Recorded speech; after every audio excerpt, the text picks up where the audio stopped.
Welcome to sports live presented by ক্রুল। আপনাদের সাথে আছি আমি মঞ্জুরি আজাদ এবং সেই সঙ্গে আছি আমি Syed Abid Hossain Sami. On that note যে বিষয়টা বলতে চাই তা হচ্ছে আমাদের এই যে স্পোর্টস লাইভের সেটের পেছনে যে জার্সিটা, এটা আমরা অনেকাংশে 2019 সালের যে বিশ্বকাপ, সেই বিশ্বকাপের জার্সিটার প্রতি একটা ট্রিবিউট জানানোর জন্য এই জার্সিটা রেখেছি। কিন্তু এই জায়গাটা জার্সিটা আমি পরিবর্তন করতে চাই, টু বি ভেরি অনেস্ট।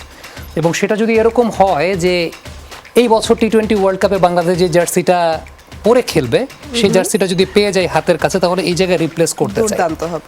দুর্দান্ত হবে না? একদম। কিন্তু সমস্যার জায়গাটা হচ্ছে জার্সি তো এখন আনভেলই হচ্ছে না। এটাই তো চিন্তার বিষয়। আমার মনে হয় সবারই এটা একটা চিন্তার বিষয়। এক্স্যাক্টলি। খুব দ্রুততম সময়ের মধ্যে বিশ্বকাপ জার্সি আনভেল করবে বাংলাদেশ ক্রিকেট বোর্ড। বাংলাদেশের জার্সি পৃষ্ঠপোষক বড় আয়োজনে জার্সি উন্মোচন করার পরিকল্পনার কথা বললেও সময় স্বল্পতায় তা করা সম্ভব হয়নি বলছেন বিসিবির cricket operations chairman Jalal Yunus. টি-20 বিশ্বকাপে যোগ্যতার ভিত্তিতে সহ অধিনায়কত্ব দেওয়া হয়েছে তাসকিন আহমেদকে। ভবিষ্যতে টেস্টের জন্য অন্য কাউকে সহ অধিনায়কত্ব দেবার পরিকল্পনা আছে বোর্ডের। প্রিয় দলের নতুন জার্সির প্রতি আগ্রহের কমতি থাকে না ভক্তদের। ক্রিকেট পাগল টাইগার সমর্থকরাও মুখিয়ে থাকেন লাল সবুজের নতুন জার্সি কেনার জন্য। কিন্তু দরজায় যখন কড়া নাড়ছে আরও একটি টি-20 বিশ্বকাপ, তখন ভারত, নিউজিল্যান্ড, পাকিস্তান, অস্ট্রেলিয়া, আফগানিস্তান, শ্রীলঙ্কা সহ প্রায় সব দেশই নিজেদের বিশ্বকাপ জার্সি প্রকাশ করলেও পিছিয়ে কেবল বিসিবি। কিন্তু কেন এখনও লাল সবুজের জার্সির দর্শকদের সামনে নিয়ে আসা হচ্ছে না, বিষয়টার ব্যাখ্যা করেছেন বিসিবির ক্রিকেট অপারেশনস চেয়ারম্যান।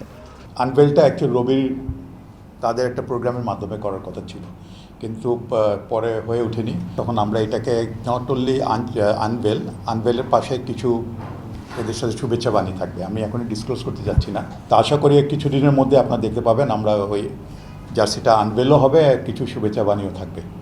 এবারের বিশ্বকাপের আগে হঠাৎ করে তাসকিন আহমেদকে সহ অধিনায়ক হিসেবে ঘোষণা করে বিসিবি। কিন্তু জালাল ইউনুস বলছেন, আলোচনা করে যোগ্য ক্রিকেটার হিসেবে তাসকিনকে সহ অধিনায়ক করার সিদ্ধান্ত নেওয়া হয়েছে বেশ আগেই। ভবিষ্যতের নেতা প্রস্তুত রাখতে সামনে লাল বলের খেলার জন্য পৃথক সহ অধিনায়ক বেছে নেয়ার সিদ্ধান্তের কথাও জানিয়েছেন তিনি। তাসকিনকে আমরা অনেক আগে ঠিক করেছিলাম he will be the vice captain for this world cup, but very unfortunate যে যাওয়ার আগে সে ইনজয়ার্ড হয়ে গিয়েছে। বাট এটা আমাদের ঠিক করা ছিল।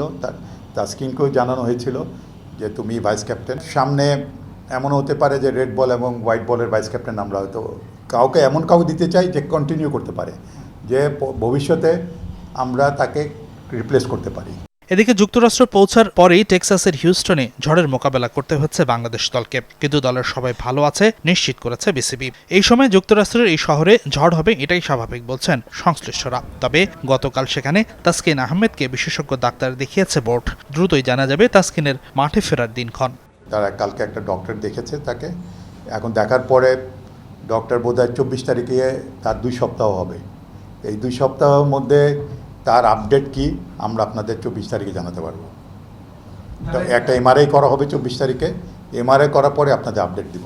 টি-20 বিশ্বকাপের সাথে মানিয়ে নিতে বাংলাদেশের ক্রিকেটারদের বড় বাধা ম্যাচ স্বল্পতা। বিপিএল ছাড়া আর টি-20 কোনো ঘরোয়া টুর্নামেন্ট নেই বিসিবির। তবে এবার সেই অপূর্ণতা দূর করতে পদক্ষেপ নিচ্ছে বোর্ড। আসছে বিপিএল এর আগেই হবে নতুন আরও একটি টি-20 টুর্নামেন্ট। চাচ্ছি যে বিপিএল এর আগে আরেকটা টি-20 ডোমেস্টিক সিরিজ করার জন্য। হাসিনুর রহমান, যমুনা স্পোর্টস, ঢাকা।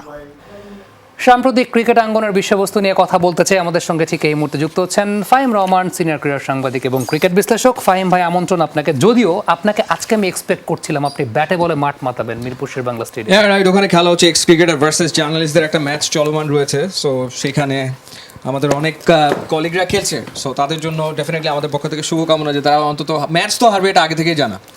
মানে এক্স ক্রিকেটারদের সাথে খেলছে, সো এই ম্যাচ জেতার কোনো চান্স আসলে নেই।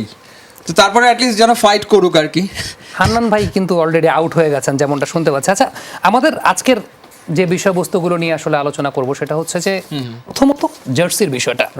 টিম যখন দেশে তখনই কি জার্সির আনভেলিং সেরেমনি বা এরকম কোনো কিছু করা যেত কি না? কারণ আমরা দেখি আফগানিস্তানের একটা চমৎকার সোশ্যাল মিডিয়া প্ল্যাটফর্মে ভিডিও দেখলাম, এর আগে নিউজিল্যান্ড টিমের জার্সি আনভেল হয়েছে, নেদারল্যান্ডসের কত সুন্দর জার্সি আনভেল হয়েছে। এই জায়গাটা আলটিমেটলি এত ডিলেটা আসলে কেন হয়? আপনার অবজারভেশন কি? আচ্ছা, প্রথমত হচ্ছে যে জার্সি একটা কমার্শিয়াল প্রোডাক্ট, সেই ব্যাপারটা বাংলাদেশ ক্রিকেট বোর্ড আসলে মাথায় নেয় কিনা যে জার্সি এটা একটা কমার্শিয়াল প্রোডাক্ট। আপনার এখানে যে জার্সিগুলো আছে, এখানে সবগুলো ক্লাবের জার্সি আছে, রাইট? সো রিয়াল মাদ্রিদের জার্সি, যেটা পৃথিবীতে হাইয়েস্ট সেল হওয়া জার্সিগুলোর একটা, বার্সেলোনার জার্সি আছে, লিভারপুলের জার্সি আছে, ম্যানচেস্টার সিটির জার্সি আছে, এগুলো সব বিক্রি হয়, প্রচুর বিক্রি হয়। সো জার্সি ইজ বেসিক্যালি একটা কমার্শিয়াল প্রোডাক্ট। সো ক্লাবগুলো হিউজ আর্ন করে জার্সি সেল করে। ক্রিকেটের ক্ষেত্রে সবচেয়ে জার্সি বেশি বিক্রি হয় কোন দেশের? ইন্ডিয়ার, নাম্বার 1 ইন্ডিয়া জার্সি সবচেয়ে বেশি হয়, খুব স্বাভাবিক, 100 crore পিপল তাদের। সেকেন্ড পজিশনে বাংলাদেশ, যাদের জার্সি এত বিক্রি হয়। সো আপনার রেভিনিউ জেনারেট করা একটা ভালো জায়গা, যে আপনি জার্সি সেল করবেন সেখান থেকে আপনার রেভিনিউ জেনারেট করতে হবে। সো রেভিনিউ জার্সি থেকে আপনি যে রেভিনিউ জেনারেট করবেন সেটার জন্য প্রপার একটা আপনার ডেফিনেটলি মডেল থাকার কথা বা একটা প্ল্যান থাকার কথা। এখন বিষয়টা হচ্ছে যে বাংলাদেশ ক্রিকেট বোর্ড এইটাকে এত নগণ্য এবং এই ব্যবসাটাকে তারা মানে এটাকে তারা আসলে they don't even count, because Bangladesh cricket board is like so huge. So আপনি যদি ভ্যালুয়েশন করেন 5,000 কোটি টাকার cricket board, so 5,000 crore, so jersey টার্সি নিয়ে আসলে ক্রিকেট বোর্ডের খুব বেশি মাথা ব্যথা আছে বলে আমার কাছে মনে হয় না। বাট এখান থেকে দে ক্যান আর্ন, এবং এটা ডেফিনেটলি এটা আর একটা ব্যাপার। একটা হচ্ছে যে এটা একটা যেটা বললাম কমার্শিয়াল প্রোডাক্ট, জার্সির সাথে মানুষের ইমোশন ওতপ্রোতভাবে জড়িত। সো ওয়ার্ল্ড কাপের খেলা দেখার সময় মানুষ জার্সি পরতে পছন্দ করে। আপনি অফিসে আসবেন বাংলাদেশের জার্সি পরে, যেদিন বাংলাদেশের ম্যাচ থাকবে, বাংলাদেশ যাই করুক, হারুক জিতুক যাই করুক, ডেফিনেটলি আপনি দেখবেন সবাই অফিসে ওই দিন জার্সি পরে আসে, কারণ জার্সি সে ওন করে, সে ধারণ করে, Symbol of সে love. জার্সিটা পেতে চায়, সে নতুন জার্সিটাই পেতে চায়। সে এমন না যে এই ওয়ার্ল্ড কাপে সে আসলে পুরনো একটা জার্সি পরে অফিসে আসবে, ব্যাপারটা তা না। সে নতুন জার্সি চায়, ওই ইভেন্টের সময় সে নতুন জার্সিটাই চায়। আপনি তার হাতে কি সময় মতো জার্সি পৌঁছে দিতে পারছেন? সো ডেফিনেটলি এটাও আপনার একটা কমিটমেন্টের জায়গা থাকার কথা বাংলাদেশের ক্রিকেট ফ্যানদের প্রতি। আপনার সেই কমিটমেন্ট থাকা উচিত যে ওয়ার্ল্ড কাপ শুরুর পর্যাপ্ত সময় আগে জার্সি যেন তার ফ্যানদের কাছে পৌঁছে যায়, ফ্যানরা যেন সেই জার্সি কালেক্ট করতে পারে, তারা যেন সেটা তুলতে পারে। কারণ at the end of the World Cup এটা আমাদের কাছে তো একটা festival. We all know Bangladesh World Cup জিতবে না, এটা ওই পর্যায়ে আমরা এখনো যাইনি, কিন্তু we are part of festival. আমাদের দেশে উৎসবটা হয়, এবং সেই উৎসবের সবচেয়ে বড় ব্যাপারটা হচ্ছে জার্সি। তো সেই জার্সি এখনও আপনি বাজারে আনতে পারেনি, তো তাহলে আপনি বাজারে আনবেন কবে? ওয়ার্ল্ড কাপ তো শুরু হয়ে যাচ্ছে। তো সেই বিষয়টা ডেফিনেটলি বাংলাদেশ ক্রিকেট বোর্ডের দে শুড থিঙ্ক, তাদের এটা ভাবা উচিত যে যেহেতু এটা একটা ফেস্টিভ্যাল, 1 মাসের একটা উৎসব হবে, বাংলাদেশের মানুষ জার্সি পড়তে পছন্দ করে, তারা সেলিব্রেট করে, সুতরাং রাইট অন টাইম সেটাকে বাজারে আনা।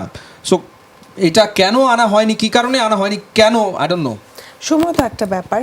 এই জায়গাটাতে আরেকটা বিষয় হচ্ছে যে প্রত্যেকটা জার্সি বা প্রত্যেকটা এই যে একটা কমার্শিয়াল প্রোডাক্ট স্পোর্টসের সবারই একটা অফিসিয়াল একটা জায়গা থেকে যেখান থেকে সমর্থকরা গিয়ে সেই জার্সিটা কিনতে পারবে বা সেই অফিসিয়াল প্রোডাক্টটা কিনতে পারবে। বাংলাদেশের একমাত্র জায়গা যেখানে আমরা ম্যাক্সিমাম টাইমে দেখি অফিসিয়ালি কিভাবে কিনবে সমর্থকরা, সেটা আসলে জানে না। এটার কারণটা আপনার কাছে কি মনে হয় যে পৃষ্ঠপোষকরা রাইটস কেনার জন্য আগ্রহী না খুব একটা বেশি, নাকি বিসিবি প্রপারভাবে প্রপোজাল দেয় না? এর আগে আমরা যেটা দেখেছি, যে বাংলাদেশ ক্রিকেট বোর্ড জার্সির যে জার্সি সেটা বাংলাদেশের খুবই নামকরা একটা ব্র্যান্ডকে হ্যান্ড ওভার করে দিয়েছিল, অর্থাৎ তারা আসলে সেলিং রাইটস দিয়ে দিয়েছিল 2021 সালে। তখন হচ্ছে তাদের সারা বাংলাদেশে অনেক আউটলেটস, সেখানে তারা জার্সি বিক্রি করেছে, এবং বাংলাদেশ ক্রিকেট বোর্ড ওই সেলিং রাইটস এটা সেল করে দিয়ে সেখান থেকে তারা একটা অ্যামাউন্ট পেয়েছে। সো এবারও সেরকম কিছু করলে সেটা আগে থেকে তারা প্ল্যান করতে পারতো। সোশ্যাল মিডিয়াতে বাংলাদেশ ক্রিকেট বোর্ডের যে প্ল্যাটফর্ম সেটা অনেক বড়, ইটস হিউজ। সেখানে তাদের যে তো ফেসবুকে তো আপনি ওই যে পেজটা আছে ক্রিকেট বোর্ডের, আপনি তো ওখানে শপ করে দিতে পারেন, খুব ইজিলি, ইটস ভেরি সিম্পল। মানে ওখানে একটা শপ অন করে দাও, তো এমন কোনো বোরিং ব্যাপার না। সো ফেসবুকের থ্রুতে বাংলাদেশ ক্রিকেট বোর্ড হিউজ পরিমাণ জার্সি ইজিলি তারা সেল করতে পারতো, কিন্তু সেটাও তারা সেই উদ্যোগও তারা নেয়নি, কারণ তারা বোধহয় ওই রকম ওই ইয়েতে যেতে চায় না, মানে জার্সি প্রডিউস করা বা ম্যানুফ্যাকচারের ওই বিষয়ের ভেতরে বাংলাদেশ ক্রিকেট বোর্ড যেতে চায় না। তো তারা যেটা করতে পারতো, তারা আসলে ডিজাইনটা আগে কনফার্ম করে দিয়ে তারা আসলে বাংলাদেশের কোনো একটা ফ্যাশন হাউস, রেপুটেড ফ্যাশন হাউস, তাদেরকে আসলে রাইট দিয়ে দিতে পারতো। সো অন দ্যাট নোট একটা পার্সোনাল নোটের কোয়েশ্চেন আছে, সেটা হচ্ছে এখন যদি তড়িঘড়ি করে হোক যেমনি হোক জার্সি আনভেইলিং সেরেমনি হয়, সেটার হোস্টিং কি আপনি করবেন না আমি করব? আমি কখনো করিনি, আপনি করেছেন 2021-এ আপনি করেছেন, আমার সেটা খেলা আছে, বাট এই ধরনের প্রোগ্রাম আমি এখনো করিনি আর কি। জার্সি আনভেইল করার কোনো এক্সপেরিয়েন্স আমার আসলে নাই। This is another sector fine, but যদি ফ্রিকোয়েন্টলি হয় আমাদের আমরা সবাই এই এক্সপেরিয়েন্সটা পেতে পারি, তাই না? Exactly right. সো না, এই ক্ষেত্রে আপনি আমার চেয়ে বেশি এক্সপিরিয়েন্সড, যেহেতু আমার এই অভিজ্ঞতা আসলে নাই। সো দেখি, লেটস সি, যদি রাইট, সো যদি অ্যাপ্রোচ করে তাহলে চিন্তা করে দেখা যেতে পারে, উই ক্যান ডু টুগেদার, সেটা হতে পারে। এনিওয়েজ আমরা আরেকটা রিপোর্টটা দেখে এসে দেন আলোচনাটা কন্টিনিউ করতে চাই। আসন্ন টি-20 বিশ্বকাপ হতে পারে সাকিব আল হাসানের ক্যারিয়ার সেরা, এমন আশাবাদ টাইগারদের হেড কোচ চান্ডিকা হাথুরা সিংহের। শুধু সাকিব নয়, বাংলাদেশ দলের 15 ক্রিকেটারকে নিয়ে নিজের ভাবনার কথা জানিয়েছেন কোচ।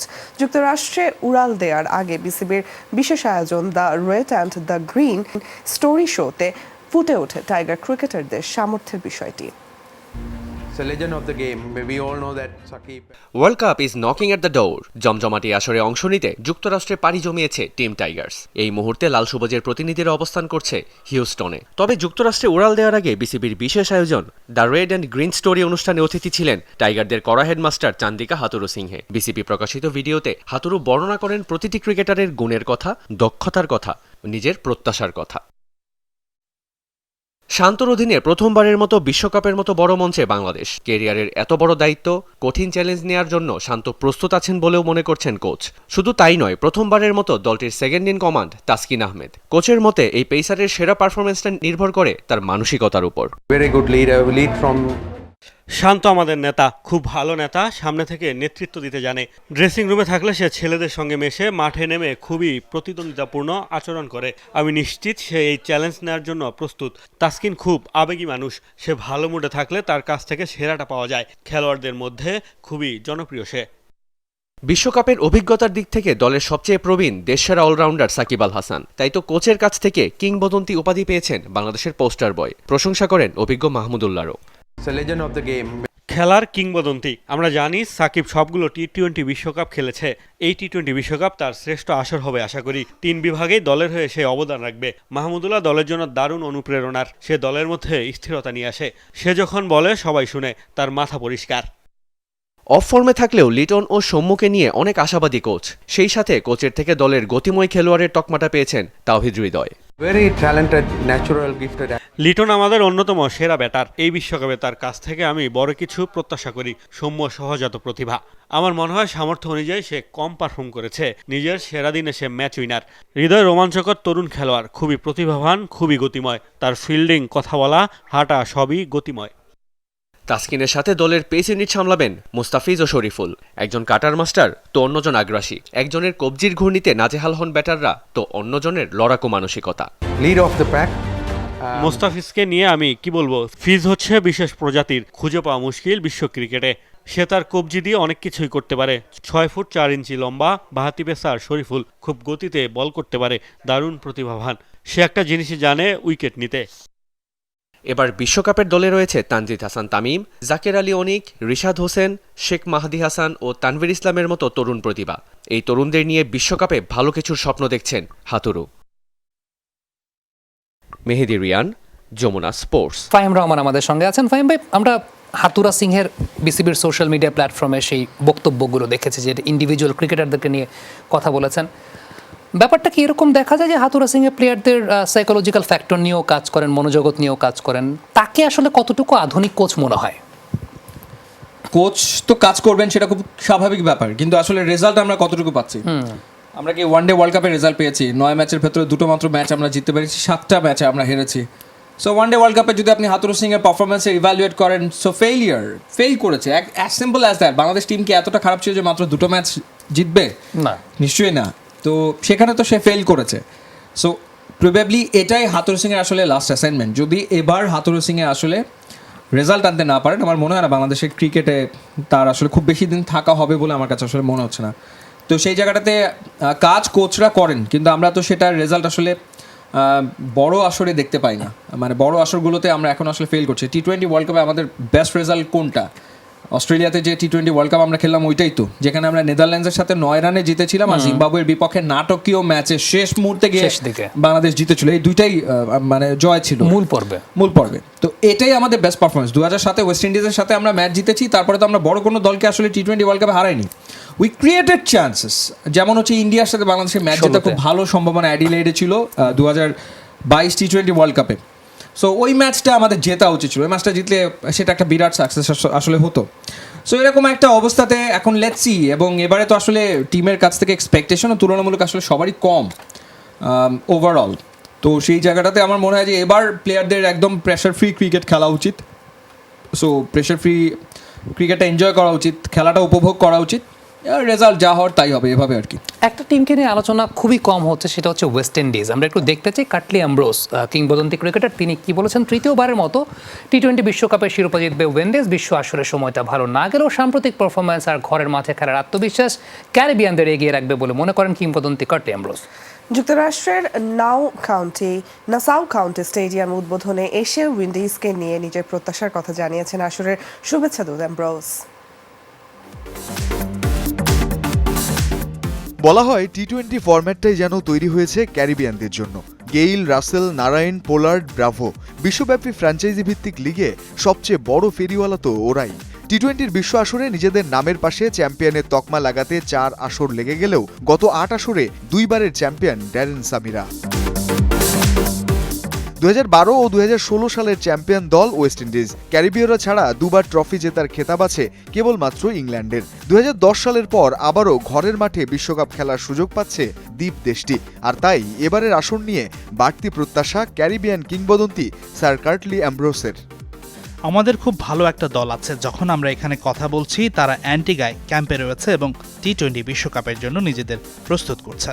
আমার বিশ্বাস ছেলেরা ধারাবাহিক ও স্মার্ট ক্রিকেট খেলা শুরু করলে আমরা ট্রফি জিততে পারবো। এটা সহজ হবে না, তবে আমরা এমন 2-3 দেশের মধ্যে একটি যারা 2 বার শিরোপা জিতেছি, তাই আমরা এটাকে 3 বানানোর চেষ্টা করব। আর ঘরের মাঠের কোনো দল এই শিরোপা জিততে পারেনি, তাই ছেলেদের ভালো করার জন্য এসব অনুপ্রেরণা যোগাবে।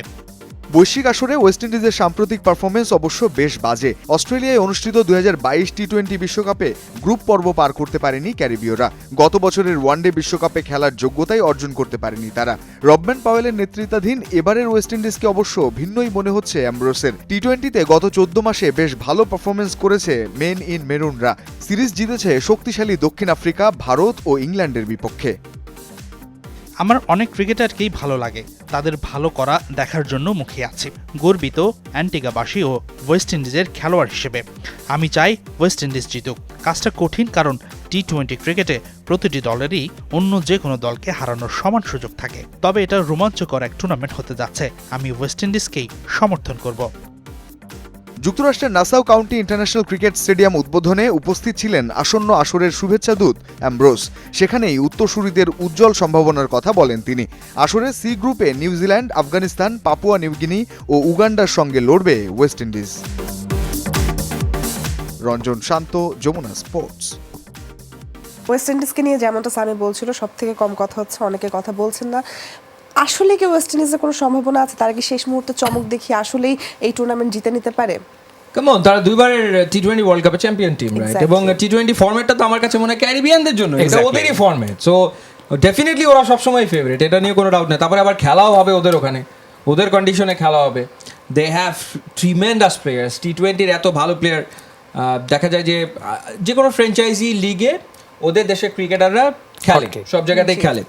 সো তারা যদি আসলে অ্যাজ এ টিম পারফর্ম করতে পারে তাহলে ডেফিনেটলি উইন্ডিজ যে কোনো টিমকে যে কোনো সময় যে কোনো জায়গাতে হারানোর সক্ষমতা উইন্ডিজ টিমের আছে, একদম কোনো সন্দেহ নেই। বোলিংটা উইক কিনা? বোলিং ডেফিনেটলি, বোলিংটা যদি বলি, হ্যাঁ বোলিংটা একটুখানি উইক। ব্যাটিং এর সাথে আমাদের ছাড়তে হবে, সিগন্যালটা অলরেডি পেয়ে গেছি প্রোডিউসারের কাছ থেকে। Thank you very much Fahim Rahman আমাদেরকে সময় দেওয়ার জন্য। এই ছিল আজকের স্পোর্টস লাইভ। আল্লাহ হাফেজ।